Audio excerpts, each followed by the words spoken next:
So, welcome, Rev Mike. Thanks so much. Good to be here. Parsha discussion on Parshat Korach. Yeah. And Rev Mike is a historian. I'm a student of history. I don't know if I call myself a historian. You're a student of history. Well, you have a podcast which I will link to. Yeah, the Jewish story. Which is very informative. Sure. And you obviously know a lot about Torah. And I think you're a consultant, right? And you deal sometimes with I am a consultant. I do counseling in terms of relationships, and I do consultancy in terms of helping people generate content that gives form to their dreams, basically. Educational content. That's why I think we're very fortunate to have you here for Parshat Korach, because Parshat Korach is the example of the exemplar of dissension, conflict, of machloket. Yeah. I mean, it's a parsha of competing dreams in that sense. I mean, Moshe and God, but we just say Moshe and Korach have very different ideas of what Am Yisrael ought to be and what role they should each play in that. So I hear what you're saying. Yeah. So I thought there's so much that we can glean from this parsha because, well, there's conflict, as you know, it talks about in Pirkei Avot, l'shem shemayim, lo l'shem shemayim, and this is the example of conflict that is not l'shem shemayim. It's not for the sake of heaven. It's not coming from pure motives. And when something's not coming from pure motives, that's where everything will go awry. And yeah, I'll tell you. Although I have a different spin on what machloket l'shem shemayim and lo l'shem shemayim. Oh, I'd love to hear that. It's a big question, because we look back at the end of the Second Temple period. It was Sinat Chinam that destroyed Am Yisrael. Now, you ask anybody, even though the Gemara, you can find a good 10, 15 reasons of why the Second Temple was destroyed. You ask your kids, why was the Second Temple destroyed? What are they going to say? Sinat. For sure. So how is it that type of struggle becomes the driver for rabbinic culture in Machloket? Mm-hmm. Or what's the difference between the two? The difference is the question of what's the l'shem shemayim and what's not. And that's, when we're arguing, even if it's my self-interest, do I believe that we're part of the same whole? Mm-hmm. Or is my goal actually to push you out? And that's why I think the parsha starts with this very strange phrase that everybody struggles to explain. It's like, he took. What did he take? He didn't even ever say what he took. And that's why Rashi and a lot of the Parshim say he took himself. Mm-hmm. He moved outside of the whole realm and said, it's either me or you. Instead of saying, listen, we're all in this together, but I have a very different idea of where it should go. Right. So, and in reading, I think it was Rav Nachman, but the philosophy of really that God is in everything, and there is a way to. Well, of course, when God created the world, he had to retract himself, sure. And by doing that, automatically, things were broken. They weren't whole, because if God backs away, then there's a fracture, and there's not truth already becomes, this is where I hope to get to it also, is subjective. Mm-hmm. Because God's objective reality can't fill the picture, otherwise that's completion and wholeness. Then, that's not where we're at. We're human. Yeah, we're human, so already, by virtue of being human, we're subjective, and each person will have their own understanding of what's right and what's good and what's true. That can be okay if that's directed at the goal and aim of fulfilling God's will, of doing what's right, however you want to phrase it. But it's not okay once the self-interest is in there. Yeah, for sure. I see this in the parsha that you're speaking about. I also see it in the interpersonal work I do. When a person, or when God withdraws and makes that space, there's one of two things that happen. Mm-hmm. I either take it as an opportunity to rush in and fill that space with myself, which is what Korach wants to do, mm-hmm. or there's an invitation to relationship. Because, when I make space, it also becomes the shared realm of relationship. In every relationship, there's me and there's you, and our relationship exists in that space between us. Mm-hmm. And so a relationship necessitates, and that's how I understand God's original desire, so to speak, a desire for relationship. Mm-hmm. The problem is when I make that space, if you just rush in and fill it, mm-hmm. and exclude me, well, that's exactly what happens, Korach, and anyone who's really, even not seeking evil, just seeking their own self-aggrandizement. They just want to fill the space.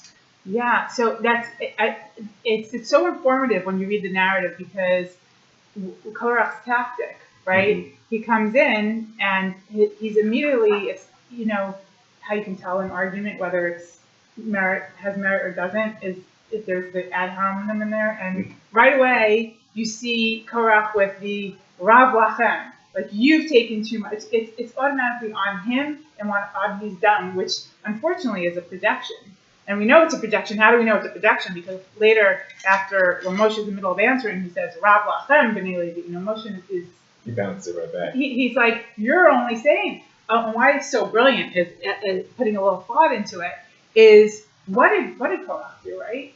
Korach was so smart. First of all, he's in a win-win situation the way you set it up, because he's a firstborn, and he's a Levi. And so, and according to what Moshe's answer is that you want the kahuna also. So either way he set it up, that it's the spot of the firstborn that deserves the kahuna, or that it's not right because the way that they set up the, because he comes from the same line, and he's saying that he gave too much to Aaron, and he could have been in that position. So as a Levi or as a firstborn, he's setting himself up to win. He's playing the cards, but if he wins this, he gets the jackpot. And Moshe sees right through that he wants the kahuna also. And he's saying, no, and why it's so brilliant is because he managed to gather all the people and play the sides.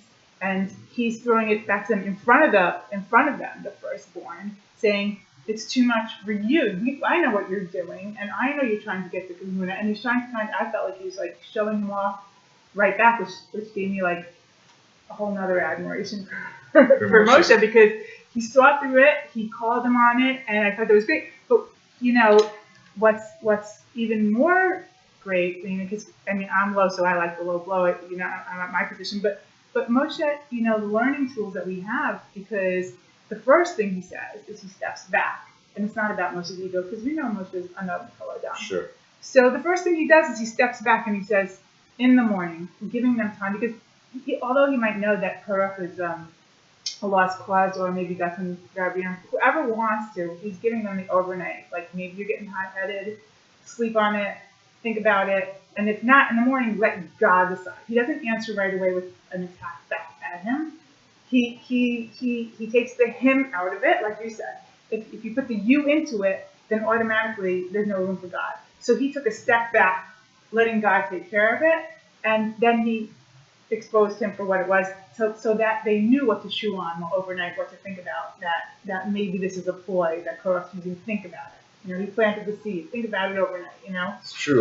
But the problem is we all kind of judge the world through the light of ourselves. So Moshe wanted to believe that if they thought about it, they would come around. Mm-hmm. But Korach spent the night sort of like rallying the troops and going around and getting people more worked up, because the other piece that runs through this parsha that I see is the problem of the sense of entitlement. Like you said, Korach has a sense he was born to something. He had this whole judgment about the family breakdown and who should have got what position. And he's just ignoring the very obvious fact that Moshe never asked for any of this. Right. Never asked for it. On the contrary, I always think back to back in, I think it's Parshat Bo, it's in Shemot, when God says to Moshe, why don't you go to Paro? And the Moshe's whole response to this is, no, not me, you got the wrong guy. Right. And we see this sort of absolute opposition between them from that time onwards. It's got to be a pretty bitter hill at this point in Moshe's life, that now he's facing. This is kind of the last blow. This is the internal rebellion of the Levim. Yes. Up until now, the Levim have always been on his side. Right. The Egel, in the struggles, in the other struggles in the wilderness, but now suddenly it's coming a lot closer to home. Right, and I like that you bring back the past, because when even it starts from the Anav Kol Adam, he didn't want the job, but what's really chutzpah for him to say is, Rabbi, like as if he took it, and if you go back to the Revelation a little farther than when God, wanted to give him the job, wanted to take it, he's already there, and then they failed, and then they sinned, and then Moshe, with at both points in time with the sins, he said, God, I can't handle this. Why are you giving me this job? And because of that, God said, okay, I'll give you these 70. I'll give you the, people to help you, leaders and whatever. And Moshe was relieved. It's a proof positive. He's like, yes, give my spirit. And not even that. When Yeshua said, Eldad and Medad, they're in the camp. He was upset. He's like, good. I hope everybody gets Nivua. I want everybody to be on that level. He proved himself over and over again that that's not what he's out for at all. And so, this is devastating, and this is playing on something that's not at all in line with who he is, but a projection of maybe Korach's personality. Well, there's an important contradiction, or contrast rather, that you put out there, is that Moshe, we got that glimpse back in, actually, is it in Balotcha when he says that to, to Yoshua, like, basically, Alavai, like, that God made everyone a Navi. So that's Moshe's aspiration, but he realizes that Israel's not there yet. Right. But Korach's assertion that, when he says Rav Lachem, he doesn't just say Rav Lachem, he says Ha'idak Kulam Kiddushim. Right. He's saying everybody is holy. There's a very important distinction there, is that Moshe is an actual leader who sees the potential in people. Korach is what we would call a populist, who's trying to get people whipped up about a status that they don't really have. Right. I have a good friend, Yishak Fleischer, who, whenever we do this parsha together, he always says his parents grew up in Soviet Russia. And he says his mother, every time she gets in this parsha, says, I know exactly what Korach is. It made me think of that. He's the communist. Yeah. Right? Well, because what's he doing? He's saying everybody's holy, everybody's the same, but he's doing it in order to grab power for himself. Right. What's really upsetting to me about him pointing that out, is when God gave the revelation at Sinai, they said, we can't handle this. God was willing to give them all that. God was saying, you're all Kadoshim. Here, all of you take the Nebuah. And what did they say? They said, no, we can't handle it. Moshe, you do it. So they're the ones who gave Moshe the position. And then they come back after that's the case, and then they accuse him of just the opposite. And they were the ones who put him in that situation. So that's like total chutzpah on the account of the people. But it's just what goes to show you the steps that led up to this, in terms of their falling from the parsha before with the Meraglim, and then, once things get bad and once things start to, go awry, and the morale of the people is down, and they see all the death and down the ropes. It just spiraled out of control, and the time was ripe. They say that he was waiting for that. He's smart enough to know, and he waited for the right moment.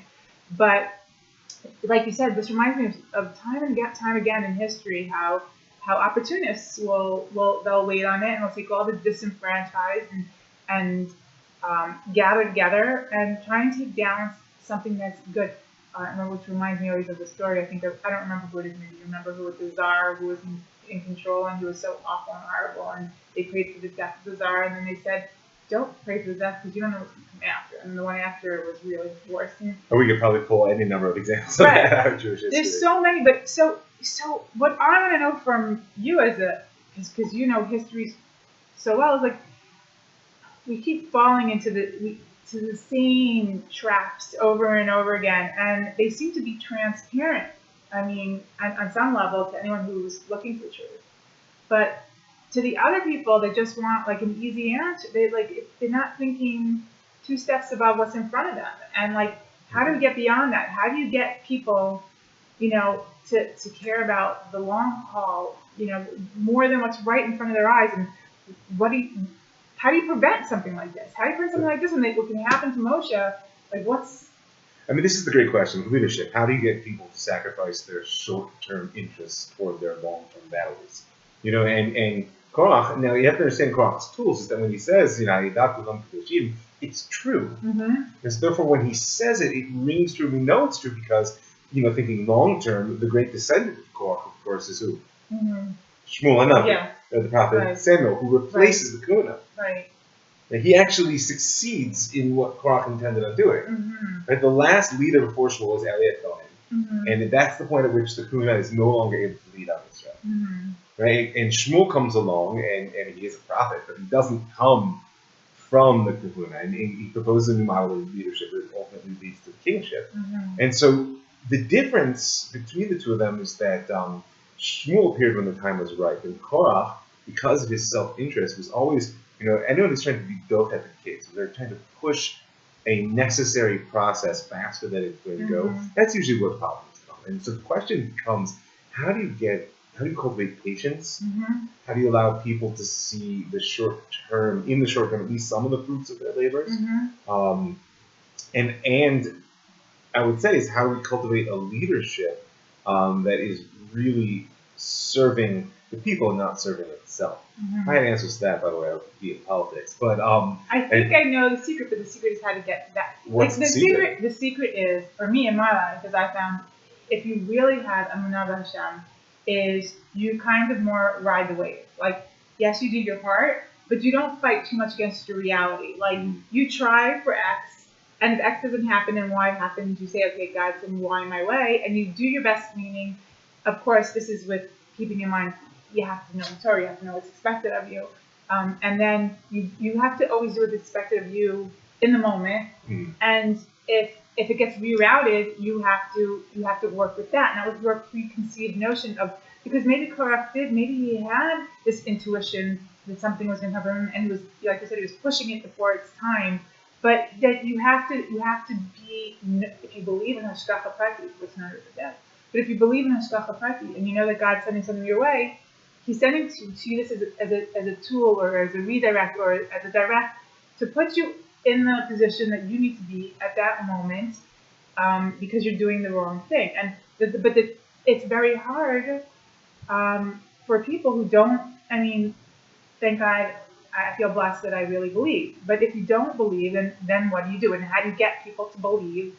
And especially now in today's day and age, I feel like the God consciousness is not there so much, which makes things very difficult. Yeah, although I'll tell you, Rav Kook used to say that the real source of heresy, of people losing that God consciousness, is the misbehavior of religious people.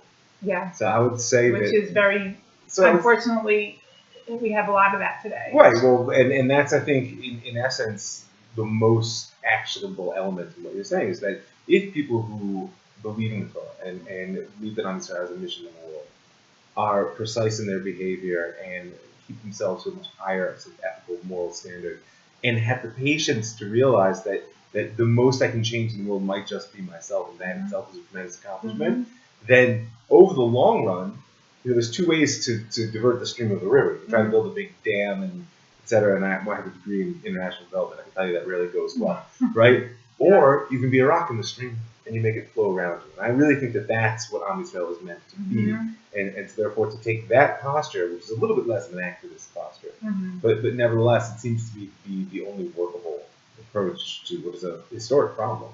Right. I think that's very, I don't know if it's necessarily Hasidus, but I personally think you can't change other people. I mean, you can only lead by example. You can only change yourself. But that's a little dismal in and of itself, because you think about you and you think about the world. But look, if everybody thought that way, then there would be massive change. Unfortunately, not everybody does think that way. What I don't understand, and I know so many people that have been brought up from and been turned off by the people that look like they follow the Torah, but don't follow, at least definitely not the spirit.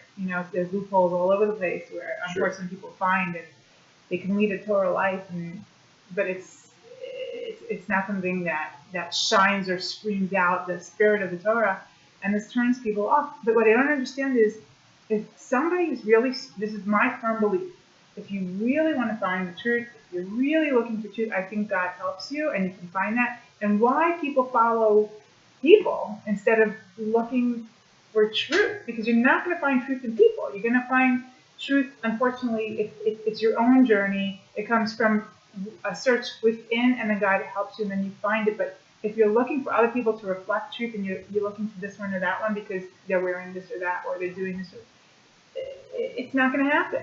So why? I mean, is it that people are too busy? But because I've had this discussion before, and I think all people are good naturally. I really do think that people want to be right, want to be good. Well, I'm trying to be charitable for the video. So I understand. I mean, in my experience, both as a counselor and working for a number of years with at-risk youth back in America, maybe in theory, but in practice, I'm not so sure. No, but what do you think about the theory of nobody sins unless a ruach shtut comes to them? So, like, if you're doing the wrong thing, if you are not a good person, there's something in your psyche that's messed up. You can't be consciously, maybe in your subconscious you know that you're doing wrong, but in the front of your mind, I don't think that people can live with that tension of knowing that they're doing something that's wrong, at least not rationalizing it, saying that this is deserved, which already is somehow right in their mind, and it's a sick thing, but it's like, why? Who wouldn't want a good life? Who wouldn't want everything to be good? It doesn't make sense to me. Like, I can't understand that. I mean, but it's a deep question in human psychology of where we derive our sense of security, power, Yeah. fill in the blank. But I think the reason, you said, why do people follow people instead of God? And this is, of course, what Korach's trying to get everyone to do. Yeah. I think because the most powerful and effective experience most of us have is relationship. But most of us don't cultivate the tools for a divine relationship. It takes a lot of time. Mm-hmm. Unless you're a prophet, God isn't all that responsive in an obvious sense. Mm-hmm. And so therefore, you have to make sort of an inner hakra'ah, certain inner decision that everything which is happening to me is an invitation to a relationship with God. Mm-hmm. Once you make that decision, so life can open out in that respect. But it's a decision. It's not necessarily something which is obvious or sort of like plain to see. Whereas the people that you face, Mm-hmm. right, are there, they're real, they're responsive, and furthermore, maybe I'm coming across as a bit of a pessimist, but human psychology is eminently manipulable. I mean, people are malleable, and so therefore they're very vulnerable. I know that the interesting question that the person does in Ellen Nichnas Bo Ruach Shtut. I often wonder what exactly the sages meant by that Ruach Shtut, because they also believe in evil. Mm-hmm. So you're saying what's the difference between Ruach Shtut and evil? Is that I would say is that maybe Ruach Shtut is when a person actually already has a demonstrated capacity for understanding and commitment to the divine mission. And then why do we do stupid things when we know what's right? And we say, okay, so there are all kinds of reasons. But I think that also there is a side to the human being which has a tremendous capacity to take our own insufficiencies and our shortcomings and create out of them ideologies and worship them as gods.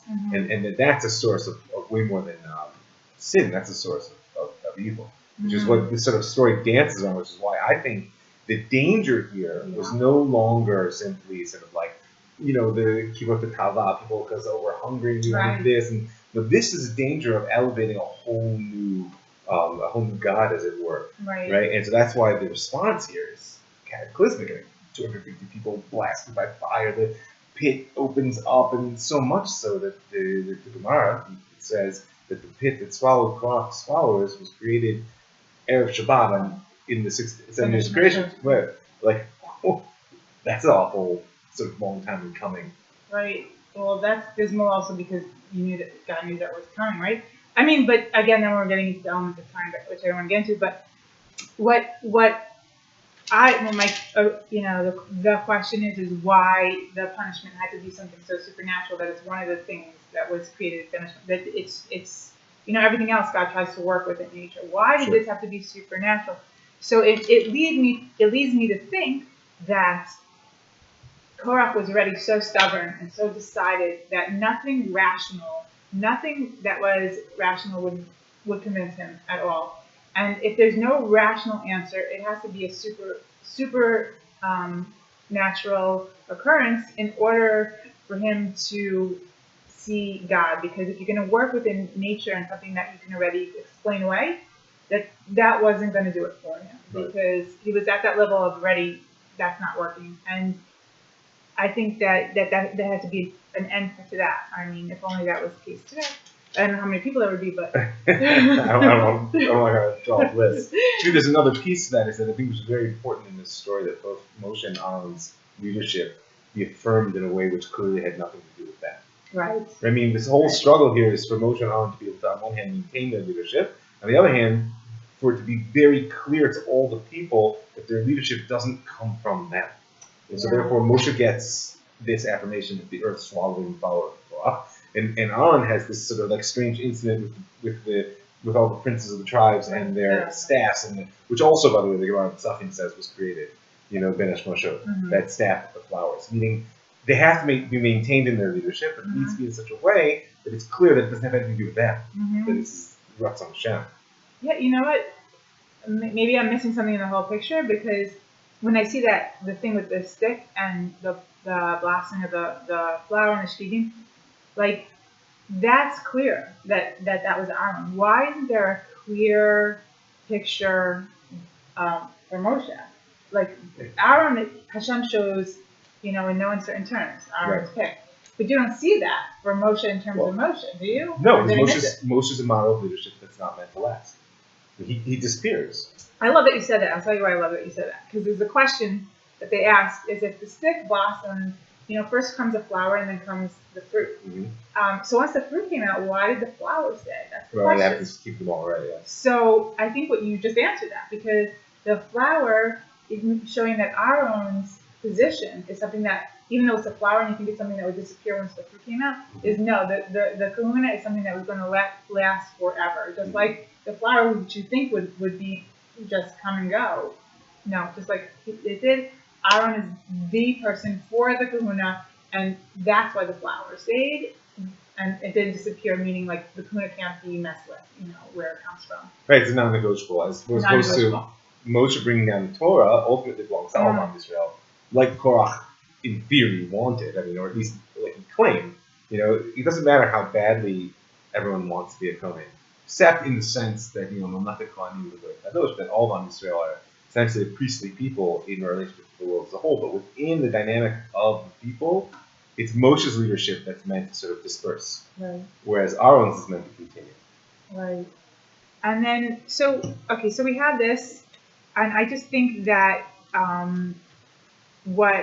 so we answered the question, and then I think there's a lot to learn, like we started touching upon with how and what you can learn in terms of relationships and how to deal with, because I would like to talk about that for people on a practical level, is that everybody, either it be, spousal, familial, interfactional, in terms of either religion or politics, everybody comes to a point where there's machloket. It's inevitable. You can't have a relationship and not have machloket. And machloket is necessary because if you don't have the conflict, you can't work on the issues and come to a conclusion that works for everybody. And it boils up and gets messy. So the question, in terms of consulting, is I'd like to point out, if you can help me, on how you can have a machloket and how you can deal with it in a way that people can take that ego aside, work on an issue, and come to a conclusion that works for everybody. When somebody says, they absolutely see it one way, and the other person, because that happens all the time. Sure. I see black, you see white. I want gray to be a possibility for both pictures. So I wanted to talk about on every level, because religion and politics, I think, are very complicated and get enmeshed, maybe they shouldn't, and then people take a stand, and then the other one becomes the enemy, and there's no seeing the other side. Sure. So like how, and today it's like, I think it's at an all-time low in terms of people won't even sit down and talk and listen. Yeah, our culture is not so tolerant of other right now. Right. I think there's two pieces, I would say, and they're really essentially two parts of the same approach. One is to understand that if we as a people are actually in pursuit of the divine will, then it's bigger than any of us can ever know. So therefore, machloket isn't just about coming to a compromise and having to work things out. It's an appreciation of the fact that I have a chelik, right? That's the shorish, the root of machloket is portion. Mm-hmm. And the reason that there's a machloket l'shem shamayim, you see all throughout the Gemara, how could it be that two people are arguing and both the elu ve'elu, these are both words of living God, because the truth that we're approaching is bigger than any individual human perspective. Mm-hmm. So therefore, even if and by the way, that means that they could both be right. If they're just, a picture of we're on different sides of a mountain. We're talking to each other on cell phones. I say, oh, you see this, wonderful, snowy peak. And you say, what are you talking about? That's a pine forest. We start to argue which one of us is right. Right. Your perspective. The argument itself indicates that there's a larger truth, and the only way we can get amicableness is by maintaining our perspectives. Mm-hmm. So therefore, what it has to come down to is within a relationship, when there's machloket, you have to ask yourself on a very basic level, am I committed to this relationship? Mm-hmm. When committed to this relationship, doesn't mean you tolerate everything, because there's such things as machloket, l'shem shamayim, but can I appreciate the fact that my partner in business, in life, in what have you, genuinely sees what I'm looking at in a different way, and that there's a gift to me in that, because I can't see it from old perspectives. And the other piece flows naturally from that, which is rahmanut, like a real ability, not just mercy or even just compassion. It's not a really easily translated word, but Rahmanu is the ability to hold space for another person. And it comes from the reckon, Hebrew, from womb. So if I'm able to hold space for the person I disagree with and say, yeah, but they're a human being, they're someone I care about if I'm in a true machloket with them. Therefore, I'm just going to make space. I don't have to say right or wrong or agree or disagree. I honor this person and the fact that they have a perspective. That itself doesn't resolve the conflict. It just shows you that there's a larger context within which these pieces can at least coexist, if not ultimately combine to a bigger picture. Right. Right. The problem is that you need both sides to do that, right? Maybe. Not necessarily. Not sure. It depends. Again, to the degree that another person isn't committed. Let's take democracy for example. This is a big issue right now. That arguments about left and right, and this issue, that issue. The question is that when I see in America in particular, it happens here too, but it's vehement in America. This is not my president, right? That phrase to me is the beginning of the end of democracy. Right. Why? Because it means either things are going to go my way or I'm not playing. I don't see myself as committed to the process of the whole. Right? Do we have a container here, be it the country or a constitution or what have you, where I say it doesn't matter whether my side wins or loses. I'm committed to the process. If I'm committed to the process, then it's a machloket b'shem shemaim. Right. If my commitment to the process is contingent upon me being right and in charge, then that every machloket will be einah b'shem shemaim, because I'm willing to tear apart the whole vessel to get what I want. Yeah. So I wonder how we can get society back to a point of understanding that. Like, I mean, you think that when I was young, I'm a lot older now. When I was young and I was growing up, and I always thought the world was progressing. Brought up in America, too many years ago, and it was like, okay, things are getting better. We're improving. More tolerance. Like race wasn't. I didn't find race was an issue at all. And here I am, a little Jewish girl, and Did you go to public school? No. That's why I didn't think it was an issue. Ah, really? I grew up in public schools. Then it was an issue. Are you kidding me? I'm constant. Okay, so from what I saw on TV and in the news, like I just didn't feel, and we're all together in the same supermarkets talking to. Like on a human level. Yes. No, there's definitely progress. I'm not denying that. Yeah. I grew up in a school for 2,000 people, about 50-50. But do you think it's better or worse now? I think it's different. I think on one level, there's a lot more open antagonism. On the other level, I see discussions happening that weren't possible. In America in particular, the beginnings of the discussions around reparations for slavery and the real opening up of the wounds of the past of America, which frankly most white Americans don't want to do. They don't understand. But it needs to be done on some level. Not that I'm advocating one way or another on reparations, but the conversations. I mean, it's hard. It's a hard one. It's a hard one for me when you get into that issue because, and then you talk about the sins of the fathers, like, should they be held accountable for something that they had nothing to do with? Like they had nothing to do with it, but they continued to live within the world that was constructed on it. I don't think we go all the way down that road. Right. But there are certain sets of conversations that need to be had. We hear in our country, between the religious and the secular, between the Ashkenazim and the Mizrahim, between us and the Arabs. There's a whole set of conversations. Right. And a lot of the ability to have these, to go back to your earlier question, depends on my sense of rootedness in what I believe. Meaning it's not an inflexible need that you agree with me, but it's a sense of secure rootedness that, no, I actually see the world properly in my life. That being said, the world is much bigger than what I can see. Therefore, it's important to me to expose myself to the other ways of seeing it. I think that's what concerns me. I think that's where we need to get back to, where we're losing, is the willingness to hear out other people, to let them have their dignity, to let them have their form of expression. And just because, like nowadays, it's like if you listen to somebody, it means you agree with them. Yes. Like you can't read an article lest you be exposed of having read the other side, which means you sided with the other side. And it's gotten to a point really of ridiculousness. And I really think we need to, as a society, get to the point back to where we can give other people their dignity, their form of expression, hear them out, and say, just because I'm listening doesn't mean I necessarily agree, but it means that I have, also security in myself. Yes. To be able to listen. And so I think that's what we need to get to. And I think that,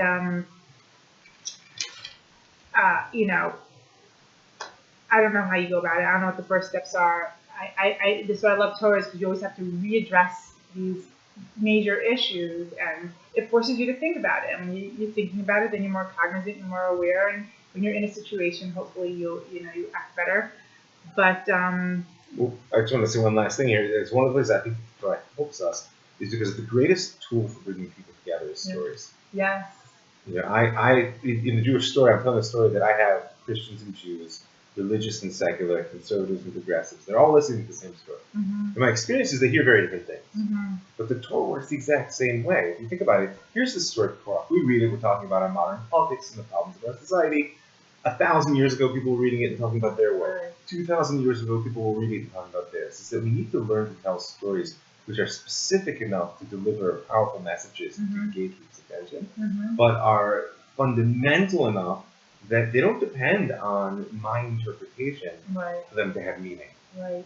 You know, it's I think it was Rav Kook who said that he thinks that the machloket is not really necessarily what you get down to the point and understand. A lot of times people have the same desires and the same underlying priorities and interests, and that language, even when you're speaking the same language, and I see this all the time in my relationships, even in the closest, is that we use words different ways. What means something to me means something else to you. Oh, yeah. And the biggest form, I think, of machloket is misunderstanding use of language. Mm-hmm. Even when you come from a different house, you know, you can use one word. Like I grew up, I talk about this all the time, and the word special to me, my parents used to call me special, and I took it as derogatory right away. Like, oh, she's special. Like, meaning, like, different. You don't have to listen to that. That's not like, you know, so it becomes, but special should be a good word. Like, could be many things. It could be many things. It could be, and that's what I'm saying. It's perspective of where you come from, how you use something, what's going to, so one person will be a compliment to another person. So I think if we keep in mind that language is subjective, and if you really try to listen, so I think these people need to open their hearts more. I think we're so brain oriented nowadays. Everything is a logical thing, and we don't use. I mean, you think when people are emotional, yes, they're emotional, but use your heart in terms of to try and understand for the benefit of the doubt. If you try and look at the other person and see where they're coming, what their language means to them, as opposed to what you're hearing, what do they mean? I think that's a huge step forward, and like you said, in making that space for someone else and understanding them. So I think that's step number one. And I don't know. I hope there's more hope, and I do hope people are good, or that they want to be good, and people can be. I think they definitely can be. Right. And if we use that opportunity to start to build a common language, like you said, to clarify the language we use and to learn to listen. So building a common language is the first step to learning to tell a story together, and that's really sort of what the Torah is after. Right. I mean, personally, that's why, if we're going to talk language, that's why I love Hebrew so much, because Hebrew is so rich, and everything has a shoresh, and everything has to get down to the truth of it. Like, what does that word mean?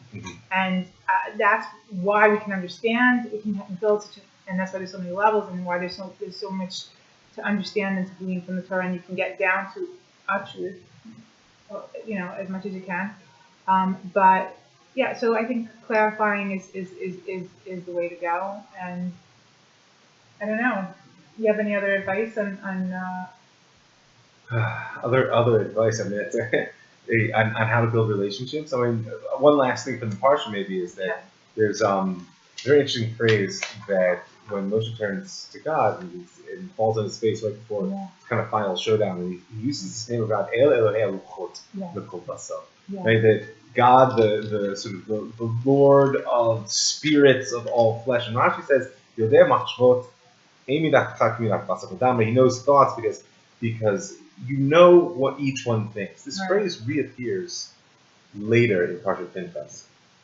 You know where it reappears? Exactly. That when Moshe says we need a new leader, he turns to God and he uses the exact same phrase, El Elohei Luchot. Right? Why? Because Yeshua turns out to be Ish Asher Ruach. He's the person who's able to speak to every individual as who they are. And I think that's the other piece is that part of the power of stepping out of machloket that's destructive into either creative conversation or even machloket which is constructive is meeting people where they are and who they are instead of always projecting myself upon other people. And so this is why Moshe, sums up this phrase here, Mm-hmm. because he's basically saying, like, this has nothing to do with me. And then he wishes for this in the leadership, because it's the same model that's going to take to lead these people into the next phase of their existence. And I think it's the same model that what you're looking for here in relationships is that if you want to succeed in a relationship, there has to be an absolute honoring of the other person as who they are. Right. Not as what they are to me or who I expect them to be, etc. Those things are rarely positive. Right. And even when they are, it's reasonable to expect things, they have to come on top of a basic honoring of people as who they are, and that ability to see each person for who they are. That's great, and that's not just in terms of being a leader to understand the people, but as being a model of behavior. Mm-hmm. So if he's modeling that this is the way to be, this is what a leader is, then hopefully people will see that and want to be the same. And then if everybody does that, then we have a working society. We've got what to work with. Yeah. Thank you so much. You're welcome. Thanks for the opportunity. Just